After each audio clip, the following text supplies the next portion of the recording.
Today on the TMZ Podcast. Welcome to the TMZ Podcast. Harvey Levin here. Jason? Derek here. We have a lot to talk about today. LeBron James is walking back his criticism over the imprisonment of Brittney Griner. He made a statement that aired on a promo for his streaming show. The Shop. The Shop. And, well, he is taking it back, kind of. Brittney Griner, she is in Russia. She's been there over 110 days. Now, how can she feel like America has her back? I would be feeling like, do I even want to go back to America? Okay, well, that's it. And you know, look. That was the initial statement. He later took that. He later walked that back. Let's talk about the statement. I mean, look, he is saying something that Brittney Griner's wife has said, which was, you know, a week and a half ago that she didn't think the government was doing enough to get her out. And since then, there's been a lot of activity. Brittney Griner wrote Biden a letter. Biden responded. She received the letter. Biden and his wife, they have communicated with Brittney's wife. And it's pretty clear now there are diplomatic relations that they're probably going to do a prisoner swap. So whether it's true or not that they didn't do enough, and maybe they didn't, to say, why does she even want to come back? The two options are come back or sit in a Russian prison for 10 years. And I don't quite understand why those options present a difficult choice. I think at this point, before all that activity had taken place, that he was trying to apply public pressure for the U.S. to do more than it had been doing. But why to say? That point. But the comment, I don't even know why she wants to come back.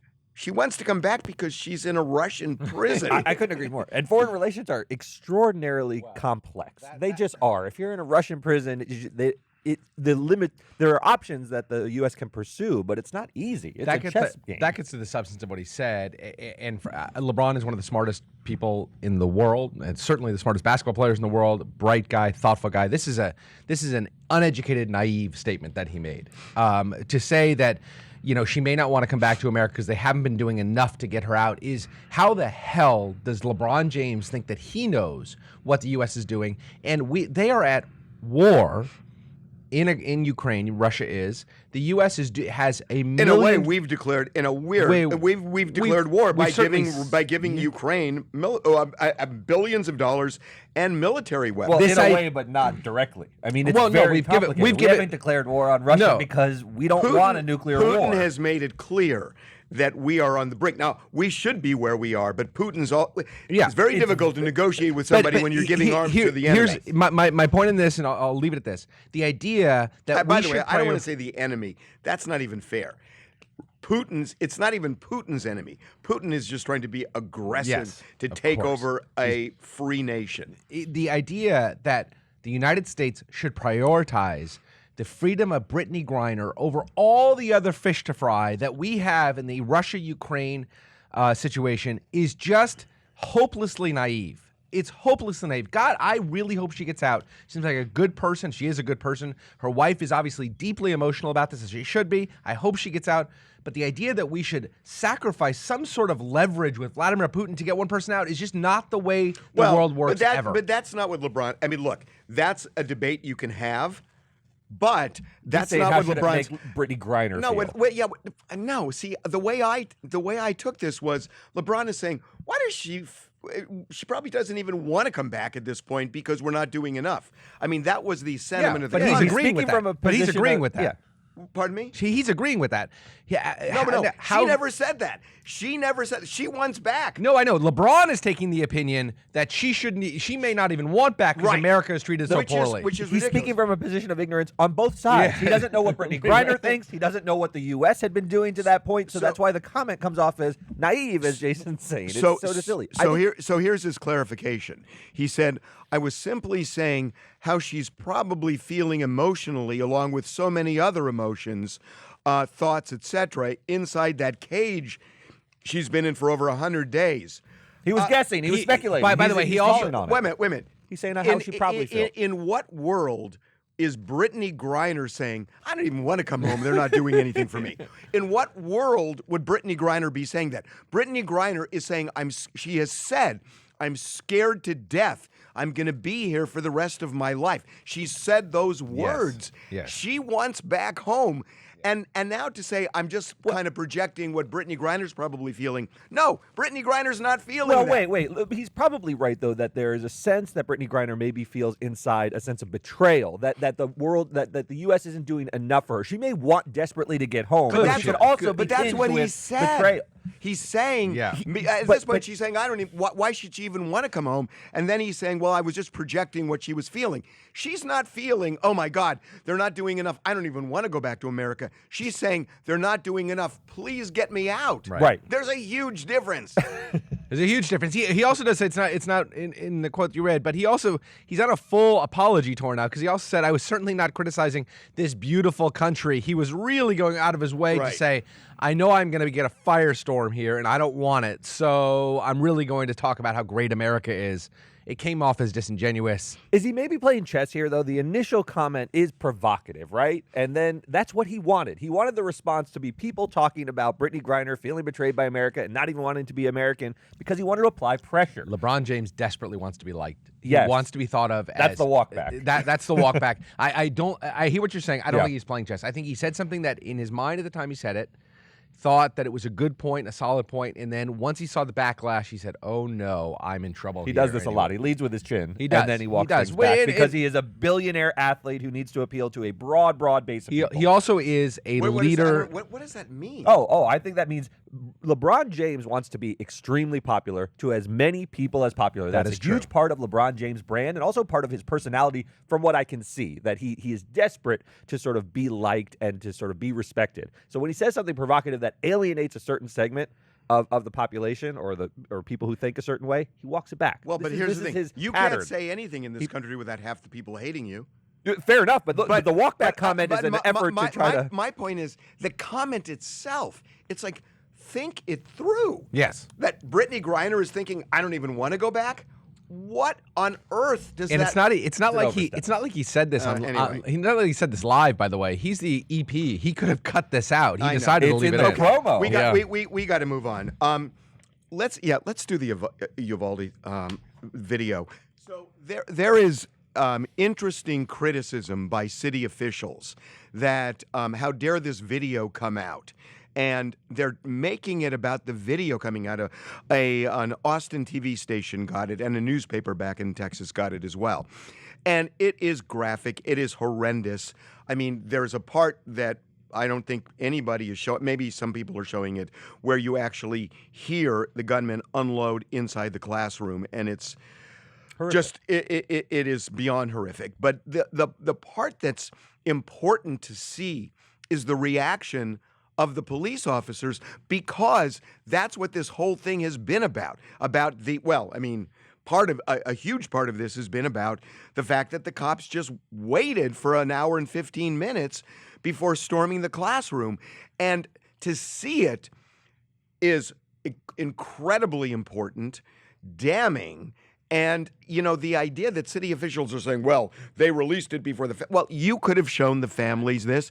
These guys have not given the families any answers, and now they're coming out saying, well, how dare they do that before we have an opportunity? They have no They leg have to done stand on. nothing. The idea that Zero. this is the video the public should be able to these access. journalists did a good job. They did their job. They got this video. It is important. It is critically important. Incredibly It's important. incredibly important to show. The number one purpose of journalism in a free society is to is to be able to question and call on law enforcement and other government officials to justify their conduct, and that is and to make sure that they are acting appropriately. That's the number one job of journalists. They did that here. The fact that they're not happy that this video shows what it says. It underscores how they are just covering this whole thing up. Yes. That they're trying to deflect it and say, oh, this is now about the fact that it was released, as opposed to the fact that they haven't given the family any answers. And if they're saying, we wanted an opportunity to show the family, well, you had the opportunity. Everybody's been talking about it. Show them. Why didn't you guys show them? Don't you think the real issue here is that the video seems to show that the police may not have done everything they could to save these kids? Seems. Well, okay, but if this video were to show that these cops were heroes, they would have no problem with its release. Right. They would have released it on their own. What they're upset about is it broadcast shows them in a negative light. Look, that's what they're upset about. Can we get real for a second? Yeah. What this is really about is lawsuits. Fair, sure. This is, I mean, nobody's really things. talking Yeah. about it, but this is really about lawsuits. The city is going to get sued like crazy Yes. by these 21 families. Yes. Well, forget more than 21 families, because there are a lot of this poor little kid that is paralyzed from the waist down, and many other people who are injured Even as well. the kids who are just terrified and will no longer have a normal life Absolutely. because of the So fear that they had. the city's going to go bankrupt. Yep. And they know it. And so what they're doing is, for some reason, they think by not addressing it, it somehow is held at bay, which it's not going to be. This would be in the litigation, regardless of whether it comes Of out course. as a news story beforehand, because the 77-minute video, like on the page, you read those words and you're like, that sounds like a long time. But When then you watch see it. It's unbelievable. It's jarring. It's jarring well, to see sort of the you know way what's- it unfurls. Do you know what's really jarring to me? Is that I didn't know how many people were in that hallway. It was there were a lot of people, and there was one gunman. And I get it that the gunman had returned fire, but there were a lot of people. There was a guy with a shield in the front. One of those military riot Yes. gear shields. Yeah. And as I watch it, part of the gun narrative is that we allow our society and everyone to have guns because a good guy with a gun will be there to take care of bad guys with guns. These were a hallway full of good guys with guns, and they sat there. This is why I think you got to take the guns out of people's hands. What I want to know, what I want to know. Well, the cops just did not do their dropped job. the ball. They Well, absolutely what I want to did. know, and this is going to come out, and this is going to be the focal point of the litigation, is what is proper protocol in a situation like this? These guys are all trained for every situation. They've already you're in. said what proper protocol. tell They me. should have stormed the building. should have stormed. Everybody is saying that. Got it. Every law enforcement officer is saying it. They're saying, you know, when the guy asked the supervisor, "Can I shoot?" Everybody has said. In fact, Texas law says you don't have to ask a supervisor that. When you see that somebody has fired shots running into a school, you can do that. Right. Now, I don't want to defend the cops, but it's scary to go into a building where a guy has an AK-47 and is shooting Derek, randomly at will. And the one guy in the Derek, video who it's runs terrifying. back and holds his head, It's there's Derek. a human moment. These guys, the cops didn't want these kids to get you've slaughtered. done it. Derek, now. it's Derek. But It's- you see what I'm saying? Derek, There's- it's terrifying. They're trained to, I know. But that's the job. It is the job. That's the job. I mean, it is terrifying, and you're right. And I don't Like, know. I wouldn't I train don't know myself that to I go could. in there. I I don't know couldn't that do it. I could do that.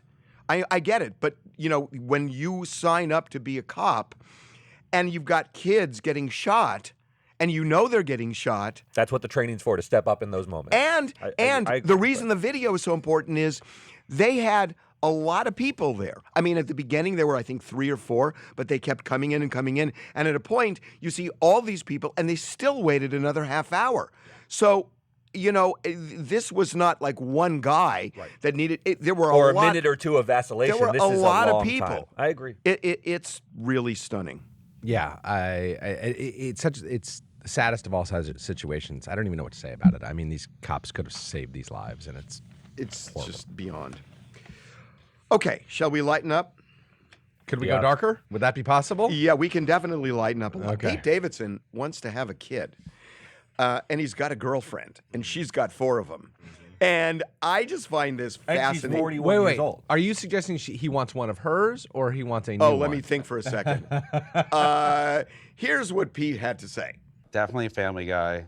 My favorite thing ever, which I've yet to achieve, is I want to have a kid.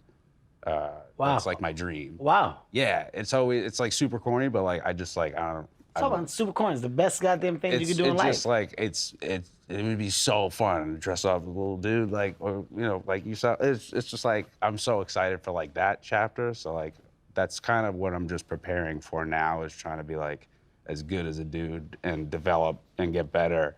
So when that happens, it's just easier. Yup. Well, Really hold on. wants a kid. We should say that's on Kevin Hart's podcast. Kevin, ask him if he's interested in doing this with Kim. Yeah. Well, it's implied. I mean, come on. I mean, that's his girlfriend. It's so funny because if the gender roles were reversed here, if this was a woman who's got a boyfriend and she said this, we would be saying, "Oh my God, is he going to flee for the hills?" Do you think Kim hears this and is like, "Oh no, she has 4 kids. Does she really want more? Does this terrify her a little No, bit? it's interesting. Oh God, I did this show with Chris, Objectified. Chris Jenner. And she told me that she always wanted 6 kids, and she got them. Kim or Chris? Chris. But then I think she said Kim wanted. I shouldn't talk out loud here because I'm trying to remember, and I thought she said that Kim wanted 6 as well.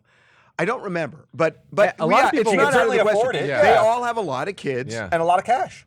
They can Yeah. afford it. Why not? Why couldn't she have kids and have a Isn't blended 6 family? kids the things you say you want when you're young, and then you have 4? And No, you're but like, Chris I did. really don't want. But Chris I know, did. I know, Chris did. Chris But fulfilled the dream. Yes. But And Chris's family, by the way, is also blended. There's 4 with Robert Kardashian And 2 with Bruce- and and- 2 with Bruce Yeah, Jenner. sure. It would be an exact mirror. 4 with Kanye West and 2. yeah, Caitlyn. Am I? Oh, sorry. No, she had 2 with Bruce I Jenner. know. It's, No, I understand. I right, we apologize. didn't do I that. apologize. But 2 with Caitlyn Jenner, so it would be an exact mirror, right? 4 Yeah. with Kanye and 2 with Pete. it's well, we don't know about 2 yet, right? Oh, right. We don't We're even just know ahead about of 1 ourselves. yet. But it's true. She's 41 years old. She's got kids. Yep. She's got a lot of kids. Yep. She's got means to do whatever she wants if she has 2 more or 1 more, whatever. But I think you could see this. This is definitely going to be a storyline on Keep It Up with the Kardashians. this. Or the Kardashians, I apologize. It's going to be a storyline on that. Do you know on what? the Hulu show. Do you know what? You may be right. You think What? I'm onto something? Well, I'm serious. I didn't. Of course it is. No. Well, I just took it at face value. Oh, Kim is going to sit in a room. Wait. You're going to see her watching. No, it on the show. no. Do you think that this was discussed before he went on that podcast I with think Kevin every Hart? single thing I he think- says yes. is give it with permission. Yes. That's what I think. I think he showed the think you're promo right. to Kim, and she was like, "Jackpot! There's Right. season 3." Oh, we said that in the meeting yesterday about whether Pete got permission to do the manscaping Yes. commercial, and everybody said that's ridiculous. Of course he didn't. He has, and I don't buy that. I don't buy it first. Are you kidding? When you date a Kardashian, you date the enterprise, and the enterprise is very carefully this choreographed. sounds like the mafia. Now she's going to see it, and on the show she's going to feign surprise, and then be like, "Pete, did you mean that?" They're going to have a conversation, And then she's going to initially say, Oh, I "No, don't I know. would. Oh, I no, don't no, want no. more children. And I have 4." And then she's going to say, "Well, maybe." And then she But- said, but I love and then Pete she so says, much. "Okay, let's go into the bedroom," and he drops the phone and runs. Exactly. It's hijinks. well, interestingly, just to bring it back to something, I don't believe the last child, at least, and maybe the last 2, this was all through surrogacy, right? I don't think that she's No. gonna have- I don't The think- last one I think was because she had what's the name of the Psalm? No, not the kid. Oh. The condition. It Preeclampsia. starts. It's a long name. I think it's Preeclampsia? Preeclampsia. Well, so my point is, once you have a kid through surrogacy, you're probably not going to have the next one through natural childbirth. No, she had a real issue with it. I They know. would all have to be surrogates now. Right. So it's not just like, Oh, it's easier. let's go have a baby. It's we've got to go through the process. It's The easier. process. It's a Well, money. no. It's money largely It's talking about. easier for Kim. Much But easier but for Kim maybe to make the decision. I guess so. All right. I don't know. Whatever. Well, you think it cuts the other way? That it's a process? I just think it's Nah. not Oh my just a God. matter It's of easier. let's Okay, go we make a got- baby, we're- sweetheart. We're moving on. Let's talk about Yellowstone. I love this story. Oh my gosh, Derek, do it. All right. So, a woman from Yellowstone, her name's Koryanka Kilcher. She is an actress on Yellowstone, has been charged with 2 serious felony counts of collecting workers' compensation insurance payments, over $96,000 of them, while she was working. So, here's the story. So, you're only supposed to collect workers' comp when you're actually injured and can't otherwise earn money. Well, she went in, she got injured on a movie that was called Dora and the Lost City of Gold back in 2018. She said she had a neck injury and a shoulder injury. Starts collecting some benefits. And Totally then- legitimate so far. Totally Wow. legitimate. You can Okay. have an injury on the in the Right. workplace and collect benefits. She stops, then picks it up again in 2019. The problem is, during 2019, the period when she starts collecting benefits again, she's working on the show Yellowstone. On one of the biggest shows in On cable one of- television. right, where there's direct evidence of when she's filming and says she has a neck injury. There's clips of her in the show where she's turning her neck and sort of acting, and it's a big problem. So the insurance agency in California looked into this and said, look, she's been collecting $96,000, and that's very serious. And you know about this, Harvey. Insurance fraud is a huge problem. In California, there's recruiters outside of unemployment offices who help you file claims. You can go to these quack doctors who will trump up injuries and help you do this. And it's a huge drain on cities. Well, it's cost billions and billions of dollars. And, look, when she could be put away for this, to make an example out of it. When I was a reporter at KCBS, I actually went undercover and did exactly that because I knew about this going on. And I literally went down to the unemployment line in downtown Los Angeles. Within 3 minutes, I was approached by, they call them cappers. They're people who work for lawyers. It's illegal to do, but these lawyers get these cappers to go to different places to recruit clients. And the capper walked up to me and said, how'd you like to file a workers' comp claim? And I said, what do you mean? And he said, you can say that you're injured and you can get some money. So I drove over to where he said, sat down with a lawyer. In your goatee. And I had a disguise on. And the lawyer said, yeah, the lawyer didn't say, yeah, I didn't ask. The lawyer said, here's what we're going to do. And he tells me the plan, tells me I'm going to send you to a doctor. The doctor's going to say you've got all sorts of things. I'm going to file a claim, and I want you to go to this doctor. So I go to the doctor, and the doctor just says, you've got neck pain, you've got back pain, you've got this. I didn't have any of it. And you told him you didn't have any. I told him I don't didn't have have any these of things. it. Yeah. And he said it doesn't matter. And so then, then I go to another lawyer and another doctor and another lawyer and another doctor. And it is so blatant that one time I went into this doctor, and he got in big trouble, by the way. I go into this doctor, and he looks at me, and I was just like a slab of meat. I mean, it was just like, okay, we'll process you. He goes out, and before he comes back in, my mustache falls off. And that I had glued on, and it falls off. So he literally walks back in. The first time I had a mustache. The second time I didn't. And he's like, doesn't matter. He didn't even notice. He's like, oh, that's another ailment I can put down. Mustache falls off. He didn't even notice. Hair loss. And literally, when I go back, I don't know whether it was the same day or a day later or whatever, with my camera crew, because this was all on hidden camera. When I go back with my camera crew, he looks at me. And when I said to him, I said, you did blank, blank, blank. And he looks at me and he said, that was a terrible disguise, with your mustache. And I said, well, it worked, didn't it? And he just kind of looks at me and he said, well, I guess it worked. But it was that blatant. It was that blatant. Facial alopecia? Yeah. He's like, no, the guy I did that to had a mustache goatee. It was very different. So they made all these changes to the law. But then a couple of years later, it all comes back, and now you see it again. Coriander Kilcher could do jail time for this, right? Prison. He could do prison time. Yeah. It's a big deal. It's a big deal. As well, by the way, she should go to prison for something like this. I mean, I just remember some of the incredibly, people water skiing afterwards where they get video of this. And it is just unbelievable. Yeah. Unbelievable. Mm-hmm. Although you will be proud of me that there was one doctor and there was one doctor who did this with me, when I was doing the disguise thing. And when I went back to him and said, look, here's what you did, he kicked me down a flight of stairs. Oh. Literally kicked me down a flight of stairs. And you had to go on workers' comp. How you feeling now? No, you know what I did? When I got to the bottom, I just instinctively looked up at him and I said, that's a battery. I felt like I passed a law school exam. Okay, we will see you Friday, guys. Bye, guys.